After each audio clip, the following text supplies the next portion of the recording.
He stepped up over there, asked him to move, got aggressive, he grabbed the bag, and then I whipped my head around, and then all of a sudden I see him running down the bleachers, grabbing his chest, and just blood rushing out. You know, he said, "Yo, you got stabbed, you got stabbed." First I froze for half a second. I didn't know what to do. Just because the kid was mad, my son is not here anymore, and I don't understand it. It was really senseless. Really, I don't know why a person would do that to someone just over that. If you don't mind, what happened? There was this kid, before I knew his name now, this kid was sitting under our tent at track. We asked him to move. He started getting aggressive and talking reckless. And my brother stepped in and said, "You need to move." And he's like, "Make me move." Also grabbed his backpack. The kid, I tried to whip around as fast as I could, but I didn't see the stab.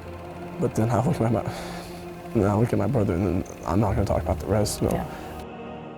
Hello, and welcome to Curl Gator Mysteries. Today we're going to be talking about a homicide investigation that happened at a school track meet. One victim involved was stabbed to death, and the perpetrator is currently under investigation and has been for the last week or so. 17-year-old Karmelo Anthony was charged with first-degree murder for killing a fellow student at a school-wide track event in public. Now, for most people, it's been a head-scratching incident as the perpetrator here, the one who committed the murder, has received an immense amount of support from people all over the country, making this appear to be an extremely convoluted topic, as Anthony believes that he was justified in killing the student because it was self-defense. Now, unfortunately, this is still very much an ongoing investigation, and all the details about it have not fully been released yet. All we really have are statements from the perpetrator and from reporters speaking on the subject.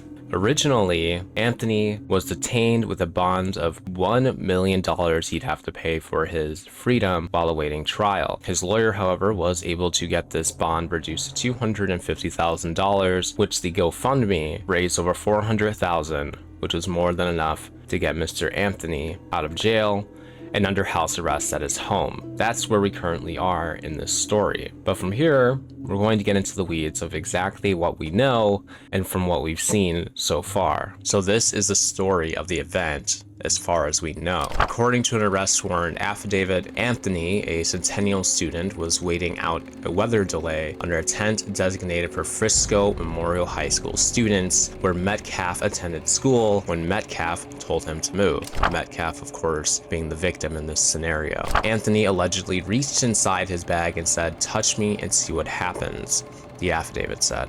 Metcalf then touched him, to which Anthony replied, "Punch me and see what happens." According to the report, Metcalf grabbed Anthony and again told him to move when Anthony pulled out a knife, stabbed Metcalf once in the chest, and ran away. Anthony later told responding officers he was defending himself, explaining, "He put his hands on me. I told him not to," while crying hysterically, according to the affidavit. The affidavit said Anthony also asked if Metcalf was going to be okay. Metcalf, who died in his twin brother's arms, was pronounced dead at a hospital less than an hour after the stabbing. Jet Metcalf described his son to be not only an all-district linebacker, the Memorial football team's MVP, but a member of the National Honor Society with a 4.0 GPA. He dreamed of playing college ball. This was going to be his year, Jeff Metcalf said. So as I mentioned previously, the reason why this topic has been so convoluted, I mean, you don't typically expect people to come together and financially support someone they believe to be a murderer. It's just not something that tends to happen. But those that have been supporting Anthony firmly believe that Anthony was simply acting in self-defense. Now, there have been statements from Anthony stating that he was bullied by these people, that this wasn't just a stray occurrence, that this sort of thing hasn't happened before, that supposedly he's been harassed, bullied, attacked by Metcalf in the past, and when he was bullied in this case and he laid his hands on him and he gave him fair warning and proceeded to attack him, he felt it self-defense to stab him. Now, what I want to address in this specifically is whether or not these claims would be defensible in court. And as I stated, all the information and all the truths have yet to come out. If you consider if what he is stating to be true, that he was being attacked in this instance, and he retaliated by stabbing him, would it be justified in a court? And I would like to believe, and I would believe under these circumstances, that it would uphold in court as self-defense if he was continuously being attacked. But again, we don't know for certain if that's what happened. A lot of people are on the outside of this believing that this is not justifiable self-defense if he was just pushed and punched a single time. But until this goes to trial, that information will continue to be sealed for the time being. So what we're going to look at now is the brother of the victim recounting what happened as an eyewitness, because he was there when this attack took place. How did it happen? So it was a really bad storm in the morning, and they had a lot of delays. And me, my brother, a couple of kids were walking back from the field house of the middle school, because we attended that middle school when we went to middle school, and we were saying hello to old coaches and catching up with them. And then we're walking back to our stand. We put our tent up so all the bleachers were right there, were not wet from all the rain. We come back, we sit down, and this kid said something behind me. I've never met this kid in my entire life. I never knew who he was. Said something just inappropriate and uncalled for. And I turned around and asked him who he was. He started getting really aggressive. My brother stepped in. He started being, how he always is with me, just brothers, just having my back. And things started getting more higher intensity. And the kid said some aggressive stuff, reckless stuff. And Austin tried to handle the problem.